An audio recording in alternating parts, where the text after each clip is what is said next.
You're thicker than a Snicker. You get real sad when you see your own picture. Your belly's getting bigger, but Nate's podcast about to make you a winner. The show's called Baby Fat, and Nate'll fucking tell you that, yeah. The show's called Baby Fat, yeah, yeah, yeah, yeah, yeah.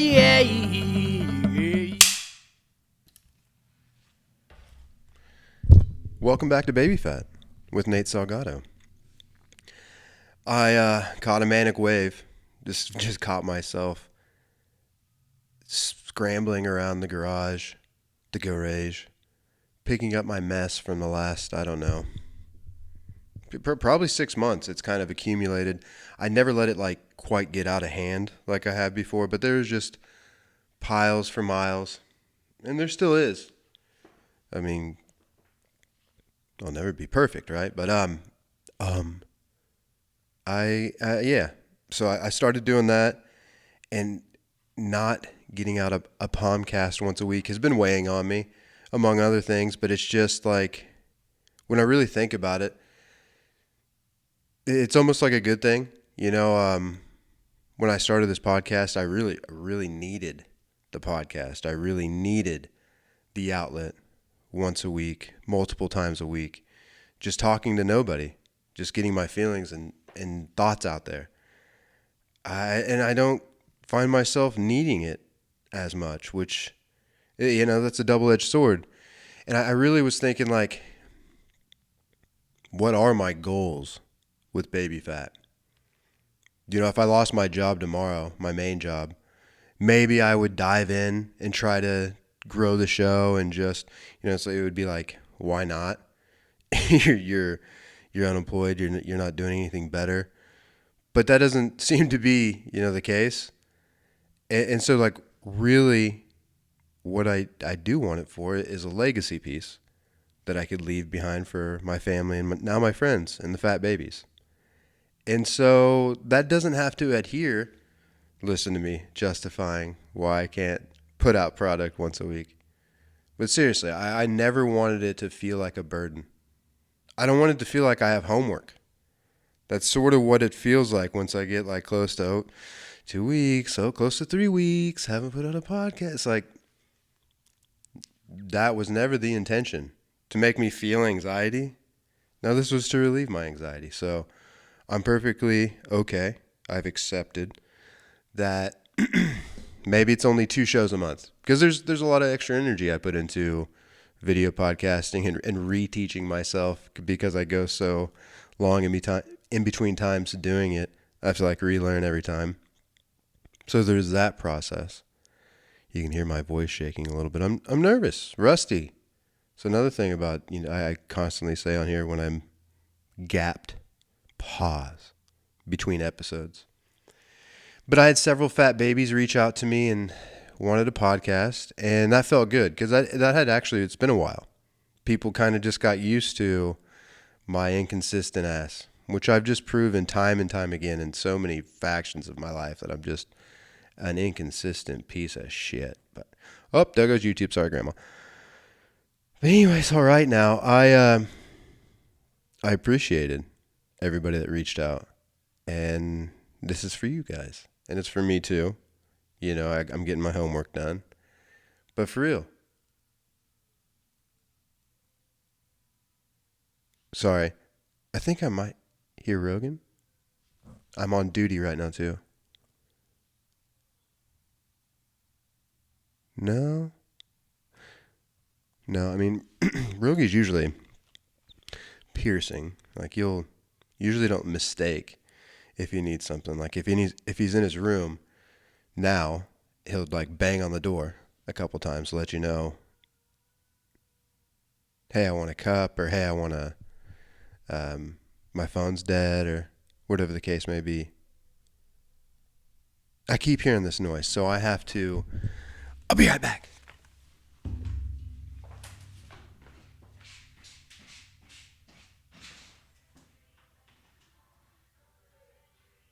you're just talking to me? Okay. It's okay. making noises. Vocals. It's called a vocal stem. I don't know if I'll leave all of that in or if I'll edit all of it out. But as I was thinking about, hey, should I pause this, chop it up, make a second video? No, not that I'm reteaching it into my head as I'm talking to you guys live, coming at you live to tape from an undisclosed location. I'm thinking about how I put these together, how I edit and trim them too. As I was walking towards Rogan there, I'm going to keep it one long video because I think it would actually be easier just to trim the video and the sound out. I don't know. We'll see. IDK and then marry that later. Is that the way to go? Or am I lazy? Well documented. And I just leave it all in. And you guys kind of see the raw unfiltered cut, which I know people appreciate that too. I mean, it's all we have left, right? Is genuine content. Everything else just sucks. And that's why people even watch podcasts. Because I go back and forth with myself too. I'm like, I could just go back to audio only, just do video with guests or just on occasion when I have the time and capacity. I'm going to scoot up a little bit. There goes my blocking. I don't know. But I work so hard to get to here that I don't want to take any steps back. And then I think about it and it's like people do like watching it. I listen to podcasts generally. I mean, I don't find myself watching them that often. I mean, I will, but for the most part, I'd rather multitask. My manic self, pulling myself in 8 different directions. Like how I found myself today. I knew that I was going to try to record today or tomorrow, but a wave just hit. Here I am. Tatum's sleeping. I got Rogan. The girls are at summer school. Livy's at work. I have a little window to record a good part of this podcast. I think I'll probably break it up in 2 parts so I can marry up the lips. I think I've solved that problem a little bit, but here I am, all over the place as per usual. So nothing's changed. I'll never change. Welcome back to Baby Fat, of course. But then here, classic. Forget what the hell I was even saying. Oh, just need to take a breath. Can't look at the notes yet, Nate. It's way too early for that. I was talking about my mania. And you can kind of hear it. Just and before I started this and started forming thoughts of which way I wanted to go and how I wanted to start it, I like predetermined sentences that I'll say and then they never come out and it sucks. It's like I'll be on such a roll in my head before I press play, and then I get here and it's either crickets or the ADD takes you a different place. Never fails. Shout out Collie the GOAT. Anyways, all right now. So I have a million things I have to tell you because it has been forever. I don't know where to start. Freedom 250. No, I think I was. Where did I leave you guys off at? We had the Gall call, and I've dropped the ball there too. That's the thing I wanted to update when I was thinking about this the past couple days. Man, I'm just so incredibly busy. It's been like a month since Cameron texted me, or I texted Cameron after he called the Fatline. That's been a month, maybe even a couple days over. Or maybe that was when Chandler texted, and I still haven't reached out to Chandler. Apologies. Now the ball's in my court. That's my bad. Faye did tell me that was your number. So I will get back to you. And I did text him, but I think I'll call him at just a more opportune time. That's what I've been meaning to do. It's just been a month. It's been an incredibly busy month. And what's really kind of shrouding over it, why would it be shrouding? That's how it feels like. It's really stressing me out is a trip to Florida. Our first family vacation. Like it should be not only a point of pride, I'm really excited to take my kids to the ocean while they're young. It took me 15 years to get Olivia there. Well, she turned 16, I guess, in February while we were there. It was for her birthday. So it took me 16 years to get her there. No, that's already just been a year. It was her 15th birthday. Yeah. I'm going to get these babies there sooner. as much of a hardship as it's going to be such uncharted territory, specifically for Rogan, of course. Like, the farthest that he's been in a car is Kansas City. I'm pretty sure. Yeah. As far as I can recall. We're talking an hour. Now, he'll probably end up doing the best, and just because he does like to sit with a device, and you can kind of do that. Why would the screen... Okay, I was going to say, spacebar should work. He'll probably sit there with a device like a good kid the entire time. Vanessa's the one that gets car sick within an hour to the zoo. Sophia, she's old enough, she can deal, but we're all going to be cramped. And then Tatum, of course, strapped into a seat still. Like, Michaela's never taken this long of a road trip. Yeah, that's the thing. I'm not going to chance flying, and then it's just so expensive that I'm renting a big vehicle, and I'm going to do the drive. And I'm unsure if I'm going to stop in Chattanooga, which is like the halfway point, and sleep for the night, or try to get the kids to just sleep in the car and take advantage of that stillness and quietness. And as I'm saying it, I think I'm just going to have to pull like the all-nighter, and then when I get there, crash, and I'll just be tired for the first day or so. But that seems like the best plan of attack, just to get us there. Because, oh my gosh. And then when we're there, like, and then that's if we can get there. Like, what I'm really worried about, as I hear Rogan's vocal stems now, is that after 2 or 3 hours in the car, it's a 20-hour ride. After 2 or 3 hours in the car, he's going to be like, get me out of here. I'm done with this. And he's going to scream.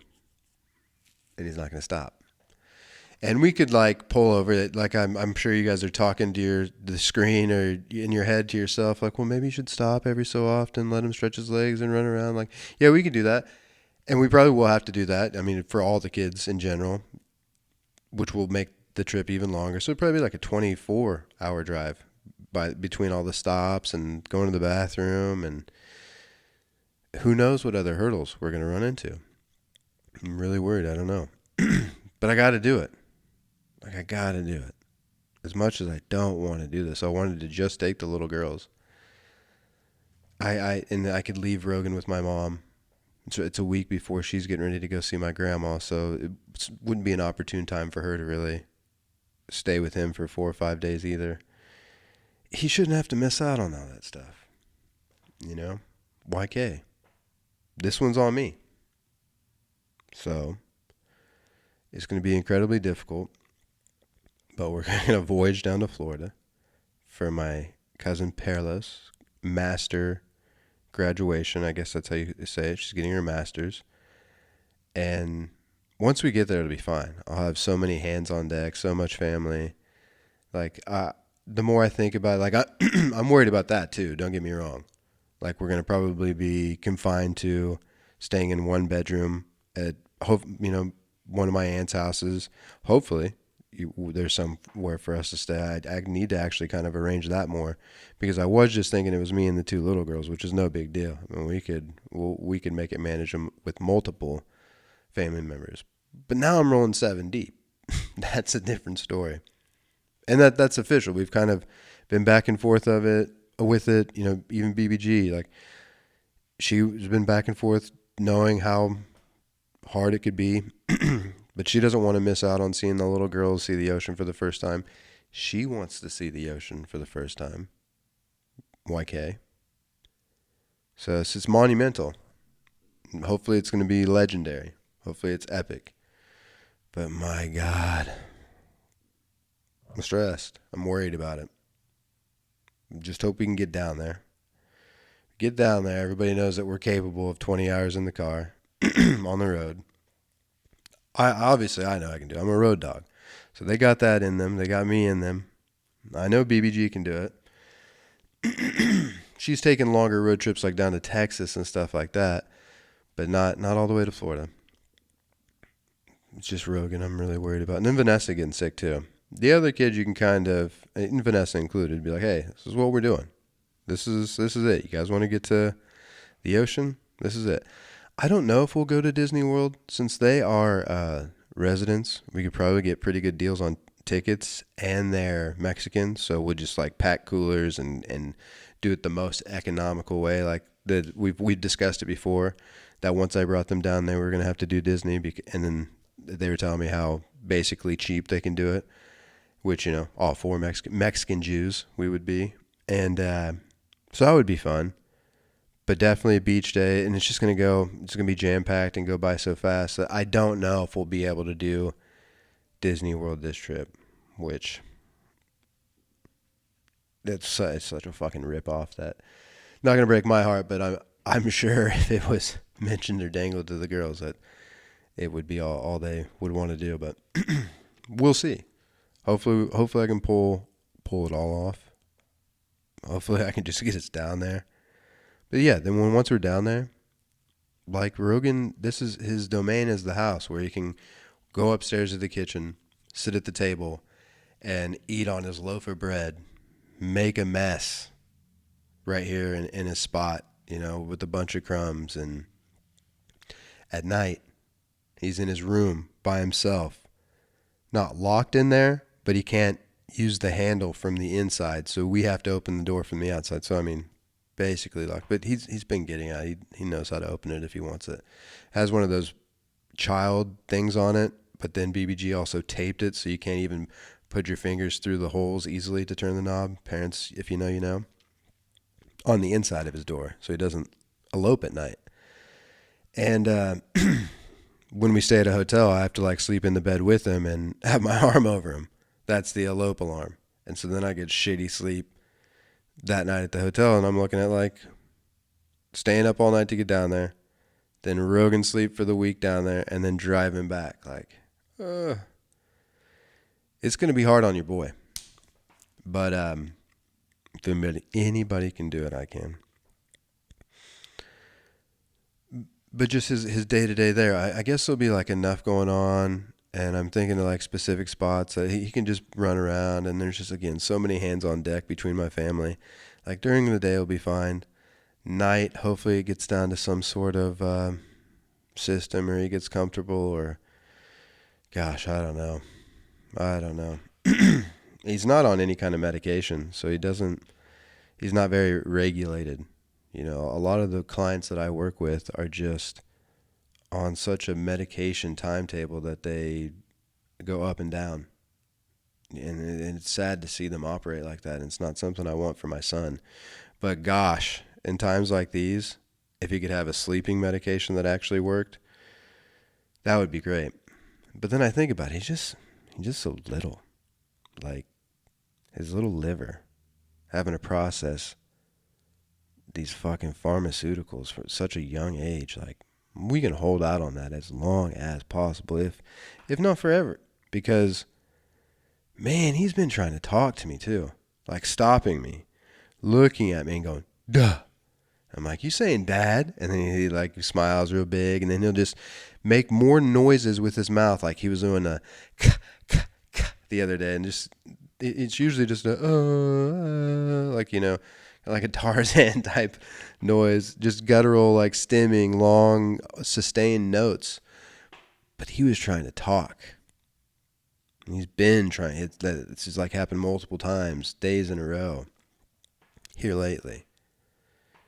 And so, it opens up glimmers of hope still that he could unlock and just communicate better than what he does.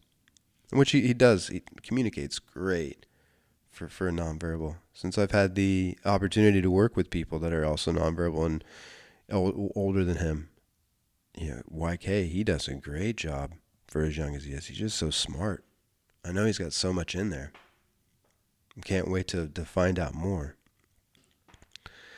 But yeah, we get him down there, get him in the ocean. He's such a water dog. He loves the water so much. Every day. He wants to. He's got an incredible biological clock. Like the girls are in summer school, as I mentioned earlier, at 2:30, which not there yet. I just panicked, looked at the clock. At 2:30, he will start whining. By 2:45, he's crying. He's like wanting to go outside. He knows it's almost time that they're going to be here. So we put on his shorts, and we're still telling him to wait for Sophia and Vanessa, because he knows what that means. He knows he's waiting for his sisters before we all go out there to go swimming. But he usually breaks us, and he gets like 10 minutes free swim before they get there. But it's just incredible, his internal clock. You know, he can't read the clock. Not as far as I know. Maybe he's reading the digital numbers and understands that system. It's not anything we've discussed. But today's going to have a tough time because we had to shock the water. BBG ordered a Temu pool or something like that, a TikTok pool. And it's just one of those one inner ring at the top. You fill that up, and then it's got that blue base that fills up, and then as the water rises, so it has like no stable walls, but it's actually ends up being a big pool of water. Duh, it's a pool. But I never thought that those would work because our backyard is on a downhill slope. But she has it in the position kind of right by the back door where it is the most level, to where it's not all the way full. It's pretty damn all the way full. And it's like leaning towards one way a little bit. But like I tried to do one of those in my mom's backyard, and now I must have done it fucking wrong. Me and Patrick must have done it wrong, which I don't understand because they're called easy up. They're like the easiest setup pools. And we followed the directions. And what I'm trying to say, long story boring, her backyard was completely flat. Like, it looked to the eye level. Although when we set up a big pool there one year and got sand and completely leveled it. And then we were going to set up one of these easy ups on that sand. And maybe a smart guy in the comments can be like, oh, well, that's why. Actually, that sand became unlevel over time because of the weather. Like, maybe that was either way. We tried to get it level, and it's still, if you look at that pile of sand that's still there in that backyard, it looks more level than where my pool is in my backyard. What I'm trying to say is it would not work in my mom's backyard. It would fill up like a quarter of the way and then start dumping out. It would never rise up like ours did. So what I'm saying is I never thought it would work in our backyard. Works in our backyard. He's been having a ball. So when he gets to the ocean, saying all that to say is that when he gets to the ocean, like, it will be worth all of the hardships. And for the little girls too, and to see BBG, get to see it. And then me to have that picture on the beach with my family. Like, damn. That's such an envious thing that I've had to see over the years. You know, like, you guys know. What is normal? Definitely not my family. You know, it's not a normal dynamic because of all the things we have going on. And so I've been chasing that on the beach picture for a long time because I know how hard it would be to get us all there. And so, like, that's my goal. Let me get that. And yeah, it'd be worth it. Be worth it for sure. And then, of course, to see all my family. And man, I've just missed out so many years of my life.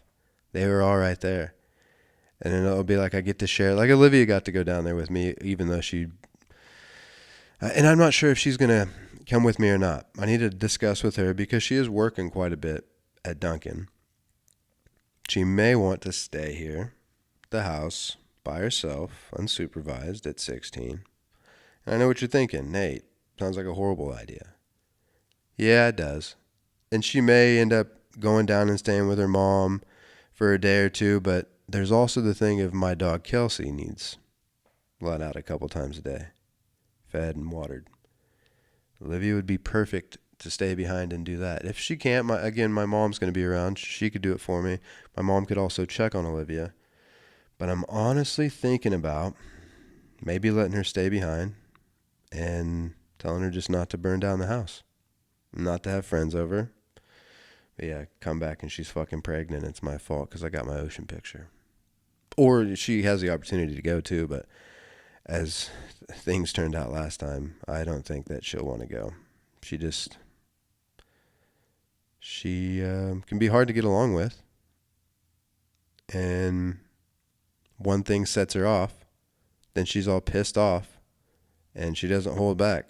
She's not politically correct, or she'll just let you know she's upset, and it ended up that way with a couple nights left in the trip.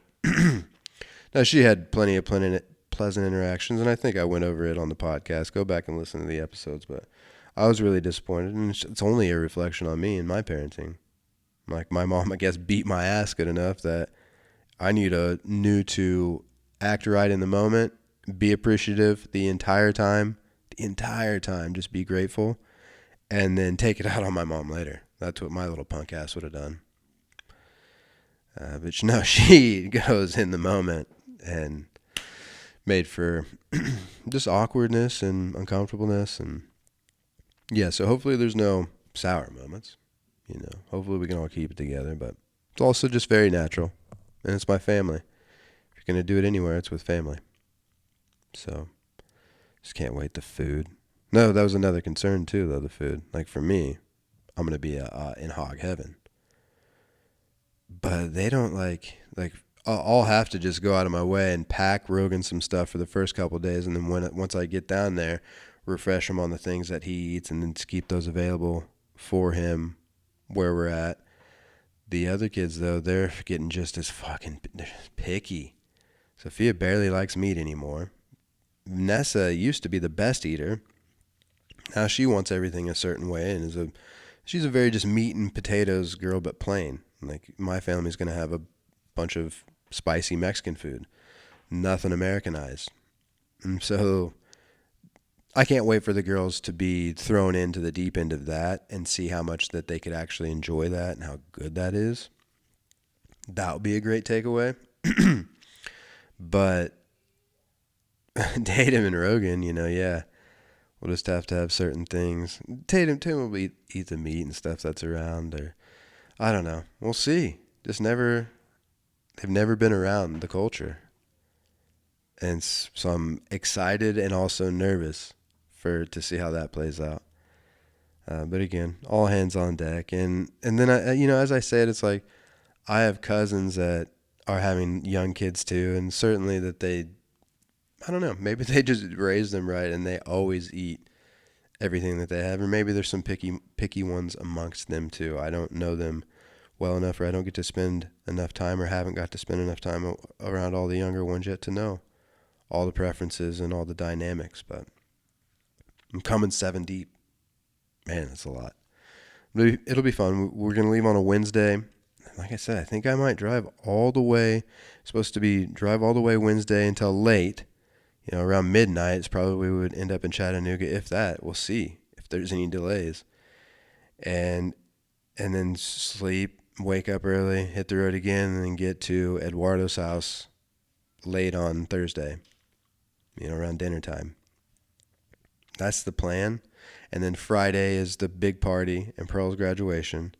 And so we'll go to West Palm Beach early on Friday, probably help set up at the Polish Club and just visit people before the party happens. Maybe go see Blanca and Ruby, or who knows. It's going to be hard. All these kids in and out, all these places. But it's going to be so cool for them to see just a completely different part of the country that's going to look like a fucking different planet to them, with the palm trees and the way that Florida's developed. It's so cool. I can't believe I grew up a little Southern California punk that just naturally wanted to hate against Florida for whatever reason, because it was like, essentially the same, but always sold as a little bit different. So you'd always go back and forth, why this or that, and it's just naturally became a Florida hater until I went there one time. I'm like, oh, this is better than California. It's because it is so fucking Republican. There's no bums. So the homeless problem is way less intense. And at least the areas that I visited, it's literally fucking Trump's backyard. Palm Beach is where Mar-a-Lago's at. Like, the downtown and city areas are really developed nicely and kept clean. Look at my face. As much as it pains me to give any credit where credit is due, the conservatives do have of course, a stranglehold. It's a literal stranglehold on those kind of ordinances because they'll just straight up get rid of the problem. Whereas liberals are like empathetic and try to help by ways. Here I am just so stupid. That's why I have to slow down and really formulate and think. They just make favorable laws that wouldn't necessarily push people out that don't have a place to live. And so it's like, as a human, I get it. Like, I feel for people that find themselves in that situation.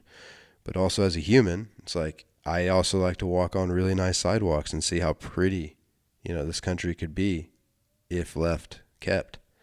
So it's another one of those conundrums or double-edged swords that nobody really has the answer to, and there doesn't seem to be any clear path to a middle ground of like, well, if you just do this much, you can keep it this nice, and people can, dang it, the whole thing died. So let me type in my thing and stop getting political because I just expose how FGR'd I am. Here we are past the halfway point. I knew I had a bunch to tell you guys, and I can't even really remember where I left off. Like, there could just be, there just is, stuff that I'm missing because I am not as consistent. One of the things I've been consistent, though, as I'm saying it, the program. I have been running the program pretty, three days a week. Pretty good. And it's like a high calorie burn, and it puts me down for the next day. I'm getting old. 37. Just thinking about it. Like, when I did start working out again, six years ago now. Been doing it for 6 years. Like, just the cardiovascular benefits that have been bestowed upon me because I got my fucking baby fat ass back up and started working out. Like, I'm proud of that. And I'm proud that I'm keeping it going.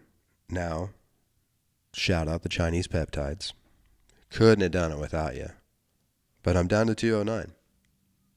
And it's just such a foreign feeling constantly to not be hungry, to not just constantly have the munchies, as a partaker. It's weird. But I do feel like I am missing out on some of those endorphins. Maybe it's a little bit more blah. So when I do find these manic waves and start to hustle and bustle and feel like creating, I have to jump on it. Even if I have to do 3 things at once. Like, I have to get a little bit of it done now. And that's what I was thinking to myself. And that's how I began this 30 minutes ago when I lost my manic thought. I was cleaning up the garage, organizing my desk, putting bills away that needed to be put away, filing things away, watching Rogan, putting Tatum to bed, making sure that they weren't bothering Michaela while she was getting a nap because she got up early with the girls to get them off to school. All the while checking ticket prices tonight for SmackDown in Kansas City. Excuse me.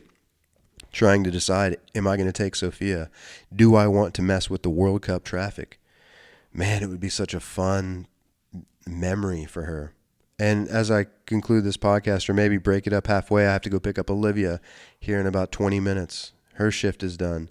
So I know I'm not going to be able to get through the whole podcast anyway, so there will be a stopping point, just so I can marry the lips again, too. Even though my lips have been covered, I've been hiding my face with the microphone, not on purpose, but I notice it. As I'm talking, I think about it. All these things at once. And when the wave's swelling, you got to get tubular, because it's not always firing all the time. Maybe that's another part about feeling and getting old. I didn't really document it my whole life. Like, I began documenting my ups and downs for the past couple of years. And I don't really remember it being this stark. And maybe that's just because the increased responsibilities as you get older, or the lack of when you're younger. I don't know. Too stupid to figure that out. That's how I've been feeling lately. Just like, not the same, YK. Just fucking getting old. Like, I do need to take a day after I work out hard instead of overtraining. which I even hear the inner bitch of me right now being like, you fucking pussy. Like, no, you could fucking work out 7 days a week. You just push through it every day. And then all of a sudden, before you know it, then you're used to working out 7 days a week. I probably could. But I think that I'm getting the results that I want to see right now. So I'm going to keep doing what I'm doing.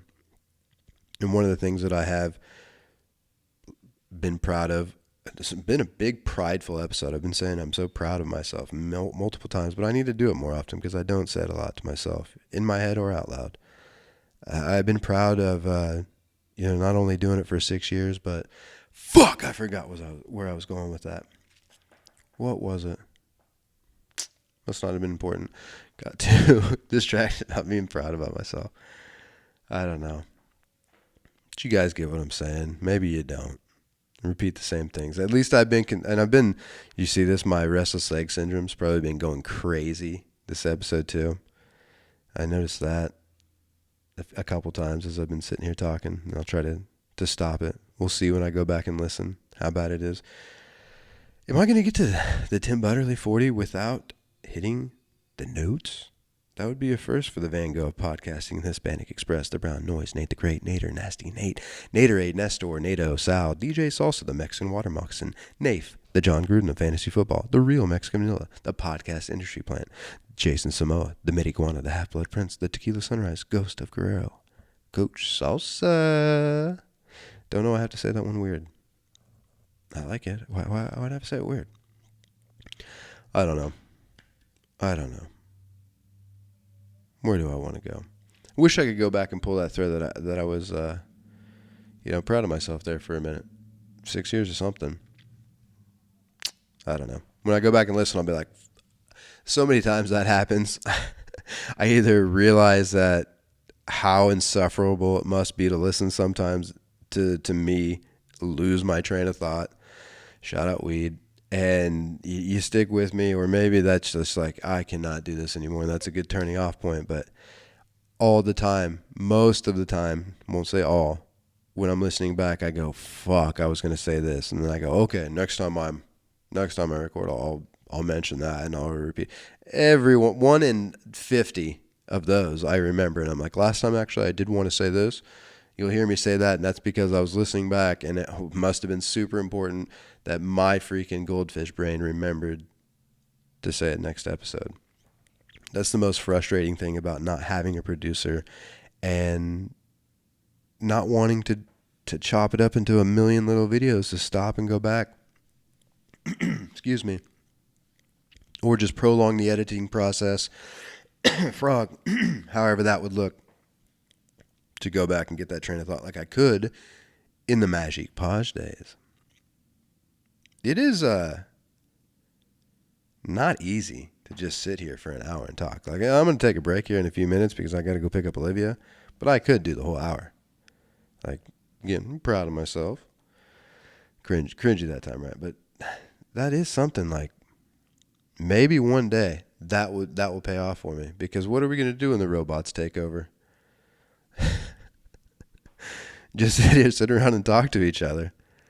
And there's going to be so many people that are just so socially awkward from sitting behind a screen that, I don't know. Maybe they'll just be able to type out their response. What does the future hold? That's what's fucking trippy. Like, you just go back, zoom out 100 years. Somebody's 100 years old.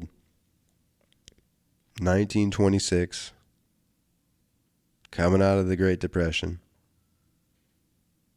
Like, what the and then a rocket. Well, Industrial Revolution, the wars, the rocket to the iPhone. 70s, 80s, 90s. Then I'm sure at that advanced stage they blinked. And it was 2026 and they're on their deathbed. Because I know how fast time's going for me now. It must just be fucking flying for somebody that's 100. Like, what's it going to be like when I'm 100? And then, the advances of modern medicine. They're saying 130. They're saying 200. Like, what's that going to look like? Are they gonna figure out how to reverse age us though too, so we're not like pruned up? I'm not trying to be pruned up and 150. Kill me, put me down. I'm so vain. Isn't that a song? I don't want to be all feeble for like the same amount of time that I'm able. So how's that gonna look? And then just like these kids are fucked. And you're looking at me. You're like, yeah, you brought 5 of them in. It's like, yeah, I had to build my own little private army. No, that wasn't really my thinking, but I do have a squad. I am squatted up, so come at us. We're building a legacy now. Like a lot of you all, not a lot, some of you all have that. And I'm envious of it, but also happy for you that you do have, that you're squatted up to the umpteenth already. Since been pimping. I don't necessarily have that. Now, here I'm talking out of both sides of my mouth because I was telling you I'm squatted up down in Florida. Like, I guess if I was part of that tribe from an early age and never left, like I would probably feel similar to people I know that just have basically large families and they're close-knit, close together. Mine's all spread out. So I guess I was getting like down kind of an apocalyptic rabbit hole in my mind of like shit hit the fan. You know, because what started my train of thought was like school. Like these kids, like being a teacher's got to be so fucking hard. You know they don't listen. I know how much I'm on my phone. Like I said that word, I'm on my phone, but like it doesn't look good. That's what I'm trying to say. I don't have a real way to articulate all my thoughts on this yet. I didn't mean to get so deep and heavy. At past the Tim Butter, they haven't even hit my freaking notes. But like I guess I've just been thinking a lot, y'all. I've just been really proud of myself and thinking about things I have no business thinking about. No, I have all the business because I have all these kids and I'm worried for them and what their future is going to look like because prospects are are grim for people my age and a little bit younger that are really trying to build a legacy. Like how do you do that? Like the easiest way is this, digitally. That's why I was proud of myself for being able to talk for an hour uninterrupted. To just be able, this is content, to be able to create content. Even if it is gobbledygook, it is still something. It's stuff not everybody can do. And I need to be proud of that. But it's like, how do I get my kids to a point to where they're, whatever's going on in their era, they're competent? I mean, I don't think anybody has that all figured out or all mapped out all the time. I mean, people probably have a good game plan.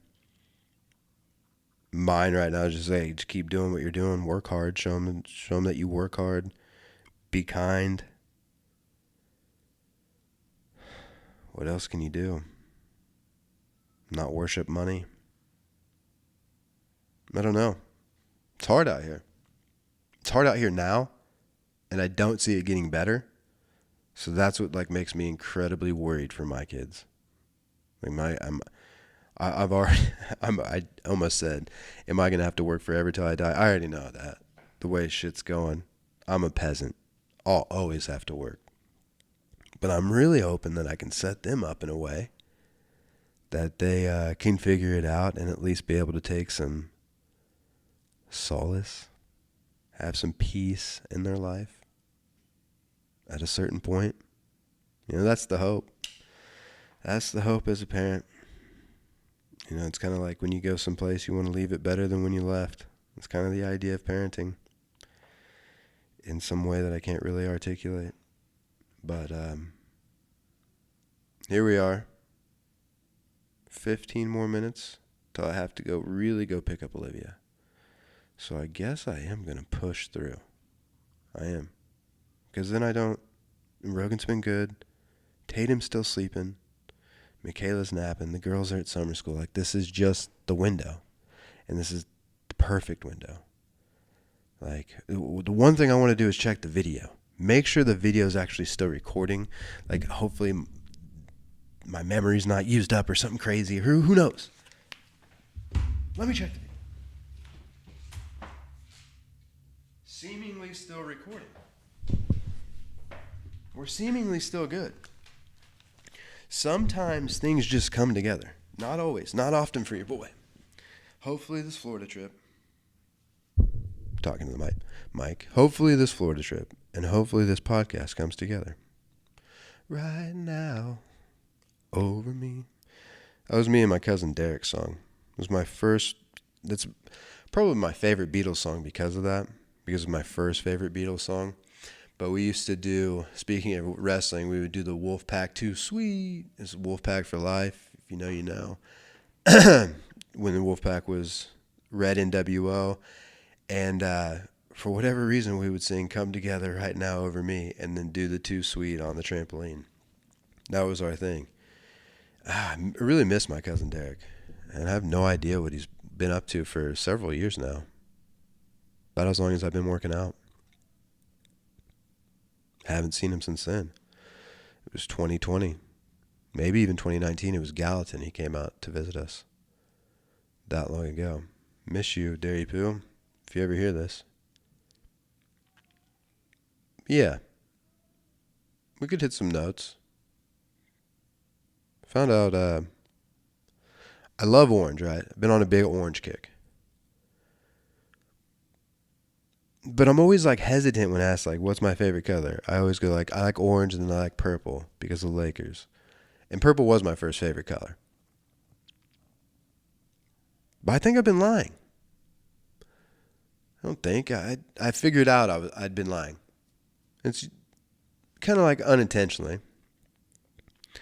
Because I forgot how much I love this fucking color every time I see it. It's so fucking pretty. And I hope maybe one day I could see it in real life because it's like that necklace of the Titanic. And maybe that's, what is that, the heart of the ocean? Maybe that's what it, of course, is probably, now that my dumb ass is just all putting it together, they hit an iceberg. So, of course, it probably is the same color of that Bottomberg blue. That's what we're calling it. Bottomberg blue. You guys ever seen the video where the icebergs tip over and it shows the bottom of it and it's like this magnificent, brilliant, deep, dark, but not black, blue? That's my favorite. Like the first time I saw one of those videos and it blew my mind. I was like, what? Because an iceberg is like so white and light blue. And it turned over and it just didn't look real. The color didn't look real. And I saw a video the other day and I was watching. I was like, what? I fucking always love these videos. I love that color. So I'm like, that's my favorite color. Bottomberg blue.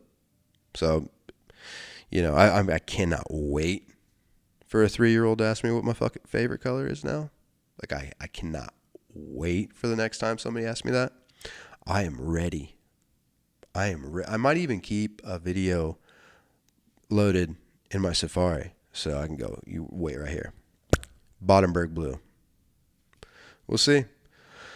Can't wait. The last Matt and Shane's, which you always know if Matt starts it out and you don't hear Shane go, hey, or something like right after the intro, you know it's Matt and some what's an obscure guest that he's invited, probably some book he's just read, it's the author, or some documentary he just watched, or something he just heard about, some loose connection that he's brought on. And usually they're pretty interesting, don't get me wrong.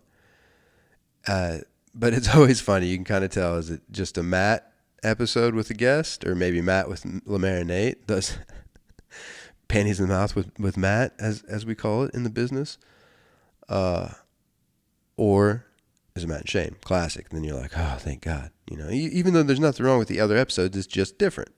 It's not MSSP. Anyways, all right. Now that was for about 3 of you. The last episode, there was a quote, and it was a quote that when I made the note, it got brought up a couple more times because it was so profound to Matt too. But I was like, I don't care. You know, people were gonna hear this, they'll hear it on here again. But it was just so fucking cool, and just a really really grounding thing to hear. And with no further ado, it was, we're animals, and we made this all up. And I couldn't have delivered that more. I've been hesitant to say the word. We're all animals, and we made this all up. I don't know why I can't say it as good. I don't know why it doesn't sound fluent. But isn't that crazy? It's so true. We're animals, and we made this all up. There. Why can't I just talk like a normal person all the time? But it's true. You got to remember that sometimes. Even though I appreciate law and order and civility, we all are just fucking animals that made it all up. Pretty crazy. Pretty crazy. So yeah, that one hit me like a ton of bricks. I was like, I gotta share that with you guys. I have a couple more here. I'm going to skip one, and maybe we'll end on Freedom 250 because I talked about it, and UFC's always OG notes, sticks out to me like a sore thumb. So I love talking UFC, and it was such a magnificent event. Even though I fucking hate Trump, you guys know that. Well documented. It was so fucking cool. Those walkouts were legendary. Here I am fucking talking about it. But before I talk about that, quit going to sleep. Stay awake. I guess this is actually the perfect segue. I'm too stupid to even title. I have to jam everything up because it has to do with the same thing. There's a fucking terrorist, an American terrorist, a right-wing extremist in Kidder, Missouri that happens to be, at my second job, my supervisor's neighbor. Right down the road. 10 miles. This guy who, like, it hit the digital forum and press before it hit national news, almost like 12 hours before it started getting out that this guy got arrested for being suspected of being part of the domestic terrorists that planned to drone bombs over Freedom 250. And if you don't know what Freedom 250 is, it was the UFC fights on Donald Trump's birthday on the White House lawn, which was a desecration of our government facilities, but fucking cool nonetheless. And just a beautiful program. Like they really pulled it off. I was highly entertained. And then every fight just did not disappoint. But these terrorists had planned to drop bombs from drones, start a panic, and start people evacuating. And then they were going to start sniping high-profile individuals. Like that was their prom. That was their plot to terrorize Americans. And one of them was a dude right down the road. And so once I saw, it was actually the guy that just fixed my fence. He posted a thing, and it was like, man from Kidder, Missouri, accused of being part of the terrorist plot. I was like, okay, click. And then I saw his name, and I was like, okay, Facebooked him. And his Facebook was still live, and his girlfriend's Facebook was still live. And, bro, he's a good-looking guy, beautiful wife, 5 kids, just had a little baby girl on May 4th. They had uploaded a picture of my birthday. The date stuck out to me. Tiny little baby, beautiful little baby. And he's on Telegram plotting to be a terrorist. Seemingly has everything going for him. And I'm fully Facebook stalking. At this point, I'm on his girlfriend's page or wife's page, same last name, and people are starting to comment on her family photos. He's not going to be able to see them kids again, like some nasty shit. 33 minutes after it hit the digital press. And I was just like, oh my God. And as I kept looking back over the next few hours, it was all privated, and she was nowhere to be found on Facebook, but it was nuts to watch that happen in real time. Well, then I talked to my boss yesterday, or my supervisor at this other job, and she saw the military convoy coming down. Like, she's literally the neighbors. She saw the military convoy come down, and they'd been there all up until yesterday, taking things out of the house, digging holes, searching it, thoroughly. And she also said that she heard what sounded like explosives a couple nights before the event, like he was testing out, certain equipment. Fucking nuts. She said she hadn't talked to any of the authorities. Who knows? Oh, it's a different story for a different day. But it was really cool to be a couple degrees of separation from that. She also said that they tried to be neighborly and that they were just very, not only standoffish, fucking extreme. The guy was a fucking white wing extremist. He was extreme fucking bitch. Olivia's asking me what kind of drink I want. And it sucks because I'm recording on my phone. I can't text her because I do want a drink. She can make it, so I'm going to go pick her up. But damn it. It's all right. We've got to get this out. Oh, of course. My turkey gobble alarm started going off, and I just had a few minutes left that I had to get through. So now I do. I'll have a couple different video files, and I have to do everything twice. But you know me. I couldn't just leave you guys there either. That was kind of it's a crazy ordeal that I'm so close to a domestic terrorist. And I think I left off right. Yeah, I had to go pick up Olivia, so my alarm went off, and it just probably weirdly cut off because I can hear the alarm. And as soon as the alarm goes off, the video stops. Long story boring. So I'm back at domestic terrorist, Kidder, Missouri, for the UFC event, Freedom 250. They were trying to terrorize it. My supervisor, that's the neighbor, said that they weren't friendly at all, and this would have been the big red flag that something wasn't right with them. Is she said that they tried to be friendly and neighborly a couple times, and they were just standoffish. And then she explained the one instance, because she didn't go into further detail, that they showed up, and this is country houses, so they all have long gravel driveways to their respective homes, and her husband pulled down the gravel driveway and got to the door, and they literally came bearing gifts. I guess it was around Christmas time, and they were just like, oh, hey, we have some gifts for the kids. We're your neighbors. Just it's a little odd if you've never really had any interactions with them. Like, I get that. Don't know how many times my supervisor just showed up and tried to be friendly. That's essentially all they were trying to do, be neighborly. But yeah, showed up with gifts for the kids, and they immediately, him and the wife apparently, through the ring camera or maybe through the door, I didn't get the distinction, fuck you, get off of our property, get the fuck out of here. Like, that's what they did to the neighbors. And it's like, clearly they had to know those were neighbors. You could recognize the vehicle that's pulling next to your house on a road, as she said, was not very traveled. So when the military convoy was making its way, she was like, what the I guess she was out feeding her horses and was like, what the fuck is going down? That's what was going down. And not only am I happy nobody lost their lives that day, like what a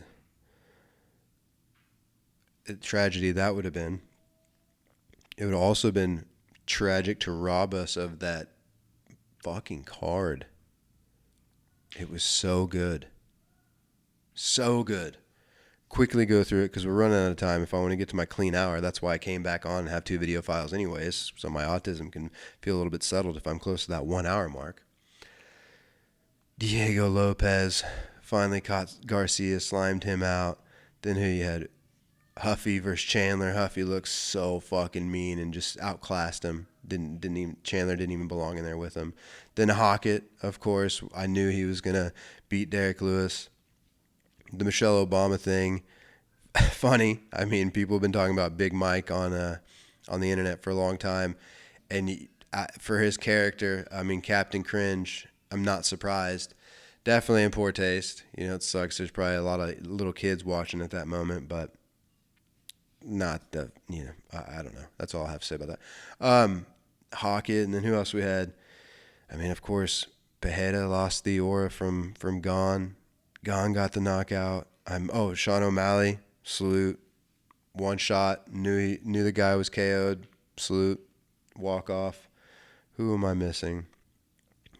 And then Gon beat Pajeda, which I knew would happen just because Pajeda's a natural heavyweight. Gon was going up 3 weight classes, or Alex was going up 3 weight classes. Like, it was just going to be an impossible task. I know he's got hands of stone, but Gon's just a great kickboxer. We saw him touching Tom like that. I knew that one was going to end up like that. What I didn't know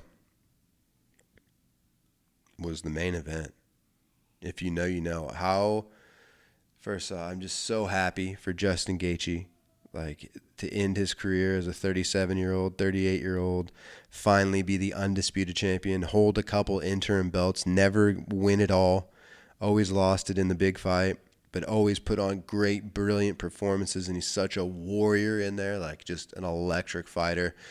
It mostly finishes. If he's in the fight, it's going to be a finish, and it's just going to be, he's the most violent man in the most violent sport, as he's known. Justin the highlight Gaethje. Just love him. But Ilya just slimes out everybody. He's got little short pistons for arms, and his boxing is just so clean. It was just like an impossible task. There's just no way. But I thought maybe, because Ilya, of course, was also going up in weight. He'd only fought at that weight one time prior to not a guy like Justin Gaethje. I thought, okay, maybe he'll get bullied. Just the size difference. Like, there's weight classes for a reason.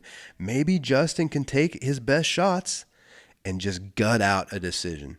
Just come to life in the 3rd, 4th, and 5th round and steal the fight. I thought it was possible. That's what the bets that I had made that would have made me any money, which got broken from other fights. I did have Justin winning it in that fashion. But in my heart of hearts, I was like, Ilya's going to fucking slime him out. He's going to catch him, and, at least he'll get paid. But no. Brutal beatdown after 2 rounds, because Ilya at first if he would have just fought a different fight, a little bit more calm, he could have finished Justin. If he wouldn't have tried to go for submissions on the ground, if he would have just ground and pounded him in that 2nd round, he could have finished him in the 2nd. The body shots alone were so fucking but Justin, luckily, like, his first uppercut in the 1st round cut Ilya's eye and probably broke the orbital, or started breaking the orbital. And he just, from then on, he couldn't see out of one eye. Then he did it to the other eye. Then he broke his nose. So, like, all said and done, Ilya was unrecognizable at the end of the fight. But like I said, he had the chance to win it. If they fought again, probably 9 times out of 10, Ilya beats him. Justin just got his one. And it was just a beautiful ending to a career. He might not end the career. Now that he's the champ, there's some money fights. So he'll probably go out on his shield a little bit. But what a beautiful end to a fighting story. And like I said, it was just such beautiful imagery of the White House, intimate views that we've never got to see, really. I mean, you could probably find them somewhere, but just the way it was shot and presented, I really appreciated. As somebody who's been a fan of the sport for 25 years, 30 years, since I was a little boy watching UFC 1 with the boys' dad, I do have to give props to them shining light on the sport. But they're also shareholders, like Trump's a TKO shareholder, so he was only just doing a big commercial for something that's going to make him money. So, I mean, you can look at it both ways. I get it. I enjoyed it, though. It was a beautiful event. And, I mean, I've run out of time. I'm over. I know I'm over my hour, and I got to edit videos so you hear it. Come back.